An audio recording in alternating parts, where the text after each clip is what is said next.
Radio. Les Français parlent au français. Les carottes sont cuites. Les carottes sont cuites. Sud Radio Berkov dans tous ses états. Vraie question, les enfants seront-ils toujours les derniers concernés par la levée des restrictions ? Est-ce que les enfants qui ont été la variable d'ajustement de cette histoire de Covid, parce que pendant l'Ukraine, il ne faut pas oublier le Covid, eh bien, qu'est-ce qui s'est passé ? Eh bien, on en parle tout de suite avec les mamans louves.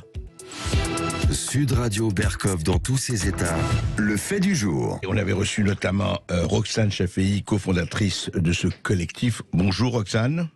Bonjour André. Alors Roxane Chafei, vous deviez aller, quand vous étiez venu nous voir à Sud Radio dans l'émission, vous deviez aller devant l'Élysée. Juste pour mémoire, il s'est passé quelque chose, on vous a reçu, on vous a écouté ou pas, ou qu'est-ce qui s'est passé ? Alors, on a pu déposer une lettre à la loge de l'Élysée, on a eu un récépissé, oui. Mais bien sûr, on n'a pas eu de réponse.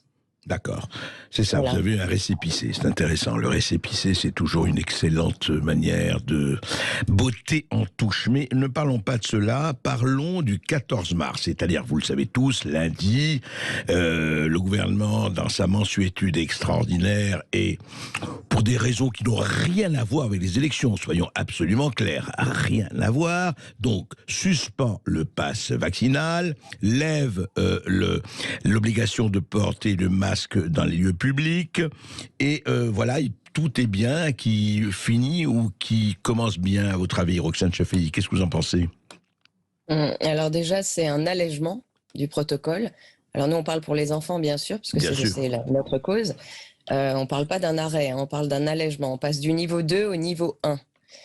Ce qui veut dire qu'en fait, le port du masque, effectivement, en intérieur n'est plus obligatoire, y compris dans les collèges et les lycées. Oui, que la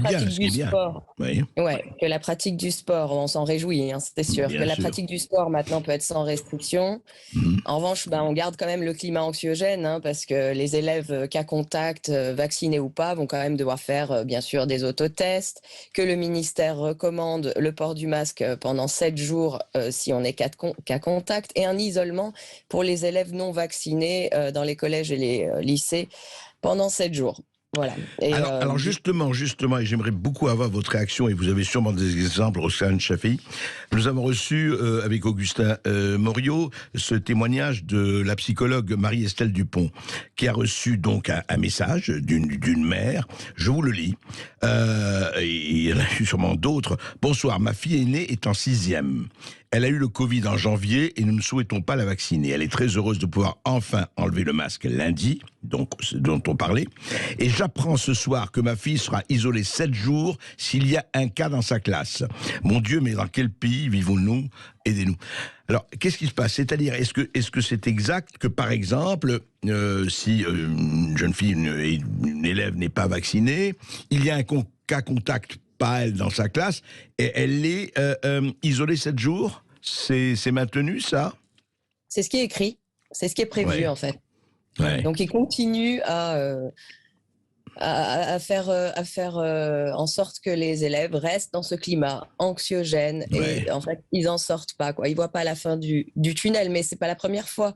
Vous vous souvenez en fait qu'en octobre dernier, dans 45% des départements, le masque avait été levé aussi en intérieur. C'est vrai. Donc il y avait énormément d'élèves qui s'étaient réjouis, des petits qui prenaient leur professeur dans les bras, il y en a qui ont pleuré de joie. On a eu des témoignages de pleurs, c'est-à-dire c'était la fin du calvaire. Et 2 semaines après, à peu près entre 2 et 3 semaines après, à la rentrée de novembre, c'était reparti. C'était masque en extérieur aussi, masque en intérieur, masque pendant le sport de basse intensité. Donc ça fait qu'on a eu des élèves qui étaient en train de faire le poirier, des petits qui faisaient le poirier. Je ne sais pas si vous vous rendez compte qu'en fait, quand on fait le poirier, on a déjà tout le sang dans la tête. Oui. Ils portaient le masque en même temps. Ils faisaient le poirier, avec le masque. Oui, c'est bien. Ouais. Oui, c'est de basse intensité, le poirier. Ouais. Voilà, vous comprenez. Donc ça, c'est un exemple parmi d'autres, encore une fois, André. Vous savez, on en a des centaines et des milliers. Nous, on en reçoit des centaines par semaine. En fait, les mamans louves ont demandé les témoignages et on en reçoit tous les jours. Alors, à une époque, on en avait 100 par jour à peu près, des témoignages de parents qui n'en pouvaient plus qui étaient au bout du rouleau parce que leurs enfants... je vous prends un exemple parce que oui, allez-y. Oui, les gens aiment bien les exemples. Oui. Et nous, on a monté une émission, l'émission des Mamans Louves, qui s'appelle Les enfants au cœur, que vous pouvez retrouver tous les dimanches sur Facebook, sur YouTube. Les enfants au cœur, on a des témoignages, il y a des parents qui interviennent. Et la semaine dernière, on a eu une maman qui nous a fait un témoignage. En fait, donc son enfant a fait un malaise, il est pratiquement tombé à cause du port du masque. Oui. Un malaise à l'école ou chez eux ou à la maison? À l'école, dans la cour de récré. Donc, l'école a d'abord essayé de masquer ça en disant qu'il était en train de jouer, qu'il était tombé. Or, il n'est absolument pas tombé, il n'était pas en train de jouer. Donc, voilà. Donc, ça, on l'a su. Ensuite, donc, ils vont voir le médecin traitant. Le médecin traitant dit que l'élève fait de l'hypoxie, donc il a du mal à respirer. Et qu'est-ce qui se passe derrière? Il fait un certificat médical, mais ce certificat médical n'est même pas accepté. Il n'est ni accepté par la directrice, ni accepté par le médecin scolaire qui n'a même pas examiné l'enfant. Et derrière, on a quoi? On a une maman qui essaye d'aller à l'école discuter de manière humaine, on va dire, avec une directrice en disant « mon enfant ne se sent pas bien, il fait des malaises ». Et qu'est-ce qui se passe? Elle finit au commissariat, cette maman. Ah, carrément. La directrice a porté plainte contre elle pour intrusion dans l'école. Oui. Et des exemples comme ça, vous en avez? C'est à l'appel, on en a pléthore. On ne sait plus quoi en faire. Nous, on est devenu un bureau des lamentations chez les Mamans Louves. On fait ce qu'on peut. On est devenu une petite start-up de mamans bénévoles qui prenons des appels, qui prenons des témoignages, qui essayons de faire bouger les choses parce qu'aujourd'hui, on la connaît, la détresse psychologique des enfants. C'est-à-dire que ça y est, tout le monde le sait maintenant, les psychologues en parlent, les CHU pédopsychiatriques sont débordés. Oui, tout le monde en parle. Tout le monde le sait. Oui, mais vous avez l'impression, Roxane, juste que, au fait, l'État fait comme si ce problème n'existait pas, ou presque, quoi. Ils étouffent l'affaire, André. Ils étouffent l'affaire parce qu'ils sont au courant, ils ont des rapports tous les jours, ils le savent. Oui. Ils le savent et aujourd'hui, c'est un problème. La détresse psychologique des enfants, c'est un problème de santé publique. Les enfants ne vont pas bien. Donc, on devrait vraiment prendre cette cause à cœur, tous. On devrait reconnaître ça publiquement. L'État devrait le reconnaître publiquement parce qu'ils connaissent aujourd'hui les conséquences traumatiques de ces protocoles sanitaires sur les enfants. Mais ils laissent cette épée Damoclès au-dessus de la tête des enfants et les enfants ne voient pas le bout du tunnel. On a des enfants aujourd'hui qui nous témoignent l'envie de mourir. Il y a des enfants qui essayent de se suicider, il y a des enfants qui font des passages à l'acte, qui se défenestrent alors qu'ils ont 6 ans. Marie-Estelle en a parlé énormément et on étouffe l'affaire. Alors qu'est-ce qu'on doit penser d'un gouvernement qui étouffe une affaire aussi importante? Attendez, je ne veux pas les défendre, mais je ne comprends pas. Ce sont des adultes, ce ne sont pas des imbéciles définitifs ou des crétins assermentés. Comment ils ne s'aperçoivent pas de ça? Vous en apercevez, vous avez ces témoignages, beaucoup de gens, et ces témoignages remontent d'un peu partout. C'est quoi? Ils veulent garder ce climat de peur. Ça me paraît hallucinant quand même. À votre avis? On n'a pas de réponse à ça, André. Nous, on n'est pas là pour savoir ce qui se passe dans leur tête ou dans leur politique. En tout cas, nous, on est là pour dire, si eux ne le font pas, nous, les parents, on va être garants. On va être garant de la santé de nos enfants, qu'elle soit psychologique ou physique. Ça suffit, les enfants se font harceler toute la journée. Les enfants, ils sont tout le temps punis, menacés. Il y a des enfants à qui on dit, si tu portes pas bien ton masque, ça va te poursuivre durant toute ta scolarité, ça sera dans ton dossier scolaire. Mais qui leur dit ça? Qui leur dit ça? Les directeurs, les professeurs. C'est constamment. Alors, c'est pas tous les directeurs. Non, pas tous bien sûr, il ne faut pas généraliser, bien sûr. Il y a des gens très humains, et d'ailleurs, il y a des professeurs qui témoignent. On a un pôle professeur chez les Mamans Louves, parce qu'on a des professeurs qui ne sont pas d'accord avec tout ça. Bien sûr, mais n'en peuvent plus. Oui, mais alors, Roxane Chafei, qu'est-ce que vous, les parents, pour parler des parents, qu'est-ce que vous pouvez faire? À part protester, c'est déjà très bien, mais je veux dire, concrètement, par exemple, si mettons, c'est rétabli ou ce climat anxiogène perdure et demeure, qu'est-ce que vous voulez faire? Vous pouvez faire la grève? Qu'est-ce que vous voulez faire? Qu'est-ce que vous pouvez faire? Alors déjà, nous, ce qu'on a proposé, là, nous, on a 2 pôles, en fait. D'un côté, on a le pôle monde à l'envers. C'est tout ce qu'on essaye de déconstruire.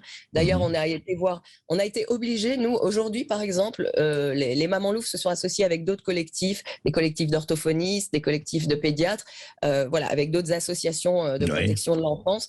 On a créé une union pour la santé des enfants et on va voir tous les candidats à la présidentielle, déjà, pour qui se positionne en fait. Parce qu'il y a un moment donné, il faut qu'ils nous disent ce qu'ils prévoient pour les enfants. C'est très important. C'est la cause la plus importante au monde, les enfants quand même. Je pense que là, on peut tous être d'accord là-dessus. Donc, oui. on voit les politiques, on essaye de leur demander de se positionner parce qu'on a besoin de garanties aujourd'hui. Donc, comme on arrive aux élections... Oui, mais pardon, pourquoi vous ne faites pas de temps en temps, enfin vous, je ne parle pas seulement des mamans louves, je parle de tous les gens, et vous êtes très nombreux, qui sont dans ce cas et qui se posent de vrais problèmes sur un vrai problème. Pourquoi il n'y a pas des réunions à l'école ou des manifestations qui sont très pacifiques, bien sûr, il n'est pas question d'autrement, mais devant les écoles en disant, écoutez, c'est pas possible, on peut pas accepter ça et continuer à accepter ça. Là, ça attirait, enfin, il y aurait peut-être une réaction, vous savez, c'est très bien, c'est ça qui font aussi les réactions. André, on a multiplié les actions et les recours. Ouais. On avait le cas d'une maman là dont le fils était inquiété, la maman était convoquée pour port du masque sous le nez. On s'est rassemblés, on était je ne sais combien de parents. Déjà la presse, et merci de nous donner la parole, la presse aussi étouffe tout ça. C'est-à-dire que on n'a pas de presse mainstream qui vient nous soutenir là-dessus, à part vous, à part CNews, à part quelques petites presses. Mais vraiment, là, on a un problème, c'est que personne ne veut entendre. Alors, je veux bien qu'on fasse des actions, on a fait des recours au Conseil d'État, on n'arrête pas. Ça fait 1 an et demi qu'on fait tout ce qu'on peut. Alors maintenant, ce qu'on a décidé de faire, c'est qu'on est allé voir les maires. On va voir les maires, par exemple, c'est une action pour les sensibiliser. C'est très important, chacun peut le faire. Donc, il y a plein de mamans louves qui vont voir tous les maires pour leur demander, de nous aider à avoir ce débat public, parce que le débat public, pourquoi on le veut depuis le début? Parce qu'on ne veut plus que ça se reproduise. On a créé un hashtag « Plus jamais ça ». Plus jamais ça. Parce qu'aujourd'hui, on lève un peu les mesures, on les allège. Pas parce qu'on a reconnu ce problème de santé publique qui est la détresse psychologique des enfants. On allège tout ça comme ça parce qu'il y a un allègement général des protocoles et des mesures. Oui. Mais en fait, on va pas rentrer sur les motivations, mais moi, j'aime pas le mot alléger, je trouve que c'est suspendre. Parce que suspendre, ça veut dire quelque chose quand même, Roxane Chafei. Ça veut dire que je peux le reprendre à n'importe quel moment. Vous voyez ce que je veux dire ? C'est exactement ce dont on a peur aujourd'hui.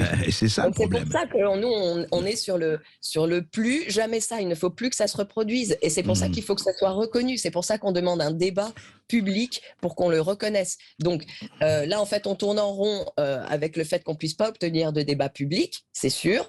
En revanche, nous, on va proposer des choses, on va aller voir les maires, on va leur demander de soutenir ça.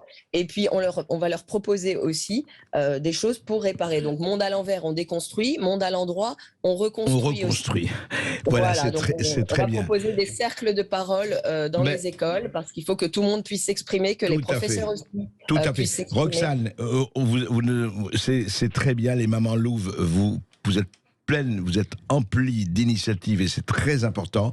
Vous savez qu'on vous suit là-dessus et on la reparlera très vite. Mais en attendant, alertez les bébés, alertez les parents, alertez tout le monde. C'est ce que vous faites et c'est ce qu'on fait. Et dans un instant, on va se pencher avec Michel-Yves Bolloré sur le plus vieux débat du monde, l'existence de Dieu.